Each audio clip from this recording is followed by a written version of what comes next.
Yesu ashimwe cyane. Dushima Imana ko iduhaye ano mahirwe yo guhura namwe kugira ngo tuganire kandi tubahe ikaze kuri Minisiteri ya Big Evangelical Network. Ku mbuga nkoranyambaga dukoresha zitandukanye, ari abadukurikira kuri YouTube, Facebook, Instagram, TikTok cyangwa Twitter, mwese tubahe ikaze. Imana ibahane umugisha natwe. Nagira ngo mbararike mu mwanya mwiza tugiye kuganiramo ijambo ry'Imana ariko ry'urufunguzo rufungura porogaramu ya minisiteri nshya yitwa Revival Prayer Connect, ariyo tuzajya tubanamo mu mwanya wo kuganira no gusenga ku bw'ububyutse, dusengera isi, dusengera generasiyo, dusaba kugira ngo Imana isuke ububyutse. Reka dusenge. Imana, ndagushimiye ko wera, ndagushimiye ko ukiranuka, ngushimiye ku bw'uyu mwanya umaye guhura na mwene data. Ndasende kugira ngo ubwenge bwacu, ibitekerezo byacu uyobore mu kuganira nawe, kandi urarike imitima bireherezeho nk'uko wasezeranye. Iminsi y'imperuka uzerekana gukomera kwawe, usuke umwuka wera ku bantu bawe bose, bamwe berekwe, abandi bahanure, abandi barote, mu izina rya Yesu. Reka utugirire neza, usuke umwuka wawe wera atwishurire, kandi imbaraga zawe zibane natwe mu izina rya Yesu. Amen, amen. Yesu ashimwe cyane.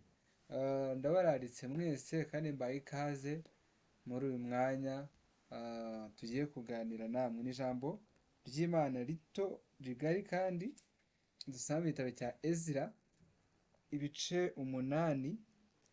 Ezira ibice 8 ku 21. Ni ijambo rizatuyobora mu gihe tuzaba turimo dusenga n'amasengesho mwino porogaramu.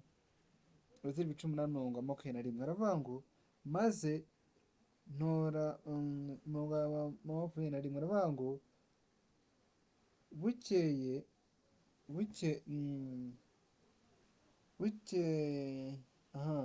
maze negeka kwiriza ubusa aho hantu kuri uwo mugezi ahava, kugira ngo twicishe bugufi imbere y'Imana yacu, ngo tuyoboze inzira idutunganiye, twebwe n'abana bacu bato n'ibintu byacu byose, kuko nagize isoni zo gusaba umwami umutwe w'ingabo z'abagendera ku mafarashi, z'abasirikare n'iz'abagendera ku mafarashi, ngo badutabare ku babisha bacu bari mu nzira, kuko twari twavuganye n'umwami duti amaboko y'Imana yacu ari kubashakana umwete ngo abagirire neza, ariko imbaraga zayo n'uburakari bwayo birwanye abayireka bose. Nuko twiriza ubusa dusaba Imana yacu twiyinginga, yemera kutwumvira. Amen.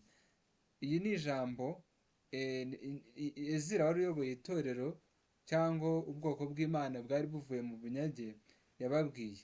Yarabwiye ngo Imana yacu nitwicara bugufi tukayinginga, tukiriza ubusa, tukayitabaza ukageza kitwaga hava, Imana yacu iradutabara kandi iratuyobora inzira idutunganiye. Muri gihe rero turategereje Imana kugira ngo tuyoboze which appropriate way, inzira y'ukuri twanyuramo kugira ngo tugere ku bubyutse. Ariko Imana yacu iyi dusenga, idukorera, itwiyeguriye imitima yacu, yiteguye kutugira neza. Niyo mpamvu mwene data nkurarika kugira ngo uze ufatanye natwe urugendo rwo gusenga. Muri Yoweri ibice 3:5 avuga ngo nzasuka umwuka wanjye ku bantu, ariko ngo umuntu wese uzaba izina ry'Uwiteka azakizwa. Turiho gusenga. Mu by'ukuri ikintu Imana yavuze ko izasuka umwuka wera ku bantu bayo, nicyo kintu tugiye gusengera. Ano masengesho tuzasenga dusaba Imana ngo isuke umwuka wera muri iyi minsi, itange guhembuka, isuke ububyutse, itange imbaraga, tubone abantu bava mu byaha, tubone abantu bahindukira, tubone abantu bagaruka ku isoko, kandi abantu bagira inyota yo gushaka Imana. Haleluya. Tuzasenga dusaba umwuka wera yongere amanuke, kuko muri Azusa Street baramusabye aramanuka, ndetse akora ibitangaza, ububyutse budasanzwe bukwira ahantu hatandukanye muri Pentecostal movement. Tubona none no muri Wales, mu gihe mu Bwongereza basenze harabonetse ububyutse bukwira Ubwongereza, ubwami bw'Ubwongereza. Tubona mu gihe cya John Knox, John Calvin n'abandi bose batubanjije mu gihe cyacu, ubwo bavugaga ubutumwa mu mbaraga. Natwe tugiye gusenga, tugiye kwatsa igicaniro cy'amasengesho, altar of prayers, duhamagara Imana. ni prayer ni revival prayer connect. Ni amasengesho azajya ahuza abakozi b'Imana batandukanye bari mu Rwanda ndetse no hanze, bari mu makaminuza ndetse no hanze, abakozi, abanyeshuri, abantu bari ahantu hatandukanye bose bazifuza kutwiyungaho mu ino gahunda, kandi tuzabana namwe. Tubahe ikaze. Tuzajya duhurira kuri Google Link, tuzajya tubaha, kandi ndetse bizaba binatambuka live ku mbuga nkoranyambaga za Big Evangelical Network ndetse n'andi ma channels atandukanye tuzagenda dukorana nayo, ndetse n'ama TV, ndetse imbuga nkoranyambaga zizajya zidufasha kugira ngo ubutumwa bwiza bujyane muri mwino gahunda yo gusenga ku bw'ububyutse. Iyi gahunda izaba yitwa Revival Prayer Connect, gahunda yo gusenga ku bw'ububyutse, guhuza imbaraga abantu mu bice bitandukanye bose bafite inzara n'inyota yo kubona isi ikanguka, isi imenya Yesu, amahanga yose apfukamira kandi aramya Imana. Iyi gahunda reka tuyisengere kandi tuzayibanemo nawe. Ndagutumiye, nguhaye ikaze.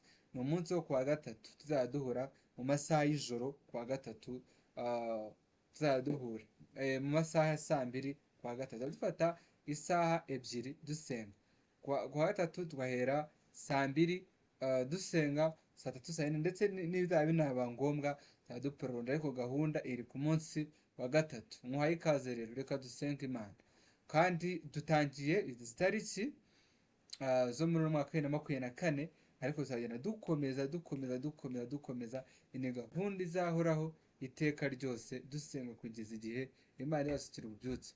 Umunsi wo kuwa gatatu tuzaduhura namwe kuri link tuzadutanga, haba link tuzakoresha nimwe Google Link, Google Meet cyangwa se Zoom, ndetse n'izindi social media n'izindi link zizaza zidufasha kugira virtual meeting. Imana iduhane umugisha namwe. Reka musabe kugira ngo ukomeze usangize ubutumwa. Ubundi ushaka no kwa natwe kuri WhatsApp watwandikira cyangwa muri comment, cyangwa nimero zanyu twazibona, cyangwa ukandika kamamagara kuri 079 122 8960. Tuzabana mwana masengesho, kandi muhaye ikaze. Imana iguhane umugisha mu izina rya Yesu, amen. Reka dusenge. Mana, ndagushimiye ko wera, ndagushimiye ko ukiranuka, ndagushimiye ko uriho wahoze ukazahora iteka ryose. Dusengeye gahunda ya Revival Prayer Connect, ndasende kugira ngo izagire imbaraga zo kuzana ububyutse kandi no gutuma abantu basenga baningingira ububyutse. Reka utugire neza, twambike imbaraga, kandi Yesu tuyobore, utinde gucika intege, ahubwo uduhe kwambika imbaraga, kandi uduhamagare abantu benshi tuzabana muri gahunda, kandi amasengesho azagira influence mu makaminuza, mu masegondere, muri workplaces, ahantu bakora hatandukanye mu Rwanda ndetse no hanze. Ibihugu byose bizajya bibana natwe, kandi dushoze twagure gahunda izagira imbaraga. Ndayisengeye kugira ngo ubane nayo, uzarinde gucaho ncika intege, ahubwo uzagumane nayo. Ishimwe n'iribi ryawe.